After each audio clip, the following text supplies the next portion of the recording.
So we were talking, Michael and I, about athletes and how he had offers to Alabama and Clemson. And he finally picked Temple because he wanted to be near his family. But, my favorite athlete is Tom Brady, and we have Michael Jordan.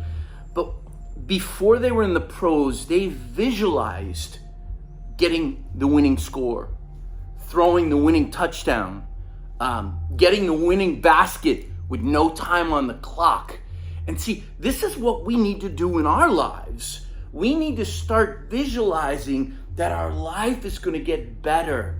Aren't you sick of the mundane things, the default things that you do over and over and over again? It's like the wheel of chaos. You've got to get out of the wheel. You got 2 feet firmly planted.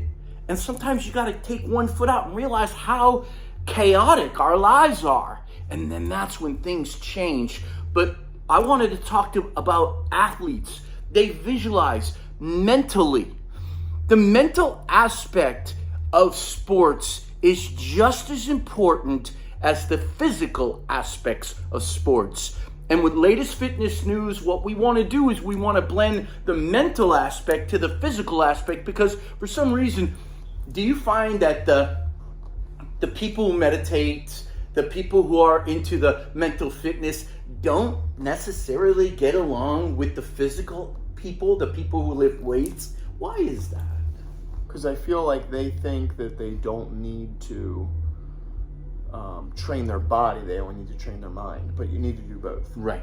You need to have that balance, because just doing one or just doing the other doesn't necessarily. I mean, some people find their common ground, but for me at least, I've always had to make sure that my mind and my spirit and my body were all in shape. Nice.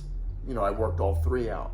Because if you just work out 2, then you have, an unconnected triangle. If you just work out 1, then you have an up battle hill. Why is it so hard? It's really hard to align those 3 things because everybody thinks they don't need it. Nobody thinks that they need it, which is, unfortunately, people get stuck in their ways. That's human nature. Insanity is doing the same thing over and over again and expecting a different result. Yep.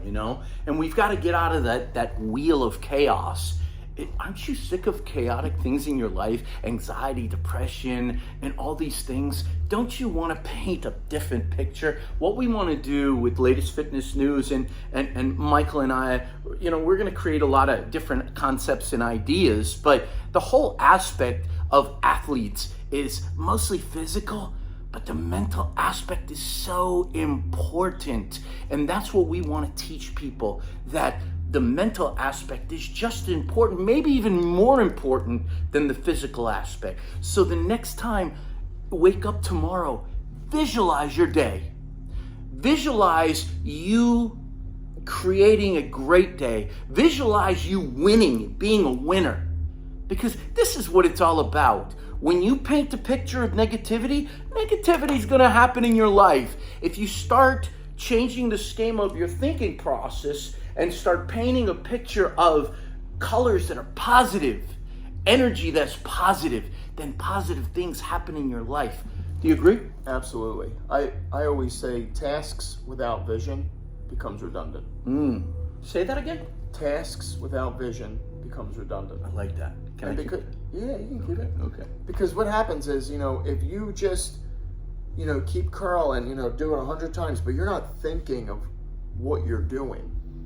If you don't have that mind-body connection, you'll never go anywhere. Have you ever heard that people who visualize things like shooting baskets or weightlifting, sometimes they even get bigger than people who actually physically shoot the baskets 100 times, and them visualizing them shooting the basket 100 times, and then them both getting into the physical aspect of doing it. The person who visualized it makes more. Yes. 100%. The same thing with weightlifting. 100%. It's like these people visualize weightlifting, and all of a sudden they're getting bigger. 100%. So what do you think about that? Here's the thing, it's, if you just go through the motions, that's exactly all you're going to be doing is going through the motions. In life too. 100%. Okay. Now, if you're just going to work, clock in, clock out, go home, go to work, clock in, clock out, go home, your life's going to be what it is.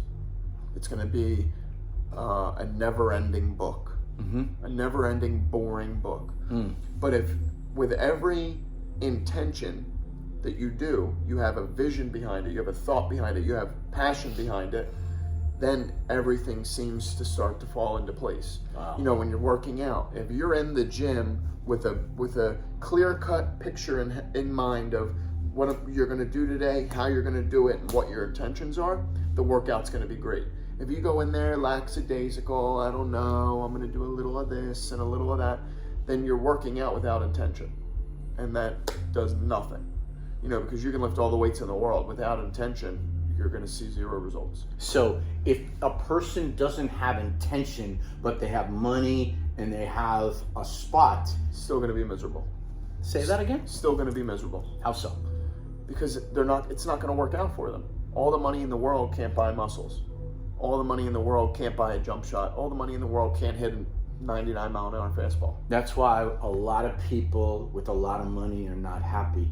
Even when they get to their goal, they're not Right. happy. Joe Rogan does it best. I mean, think about it. This guy's he's probably the wealthiest comedian ever. He's probably has the best viewed podcast in the world. We're going to have that, by the way. And what happens is this guy doesn't live like he's that. Regular clothes, still works out twice a day, still is on a training regimen, still is on a diet regimen, and shows up to work because he enjoys it, because it's someone new every day, someone different every day. His intentions of being there are different every day, but he has an intention. Whether it's the same or different, it's an intention. Same thing with the gym. When he gets into that ice plunge, he has an intention to get in to recover. He's in there for a reason, to recover his muscles. He's not in there for views. And that's how you have to go through life. If you go through life just for no reason or for views, it's not going to work out. I heard that Tony Robbins takes the best. cold showers every morning. Yep. To control his body. Yep. His mind to control his body. And this is what we have to do, is we have to start changing our regiment. It's so important to understand that we're in control of what we do, and no one outside our sphere and our circle of influence is going to change that. We are the ones that create. I create. It's one of the most powerful two words in the New Testament and the Old Testament. When they asked God who he is, and he said, I am. We are creators, and we create our circumstance. What do I mean by that? So essentially, we control our destiny is essentially what I got from that. So, Nice. At the end of the day, it's, if you don't like the way things are going, change it. If you don't like your job, change it. If you don't like your living situation, your money situation, change it. That's what America has done for us. That's what this world has done for us now. If we don't like something, all we have to do is change it. But the people that continue to live in it are the ones that are miserable. So hopefully you liked that. I knew you did. You're going to hear a lot more of us. Latest fitness news, fitness of the mind, fitness of the body. Check us out. Subscribe. Check out the podcast. See ya. Peace.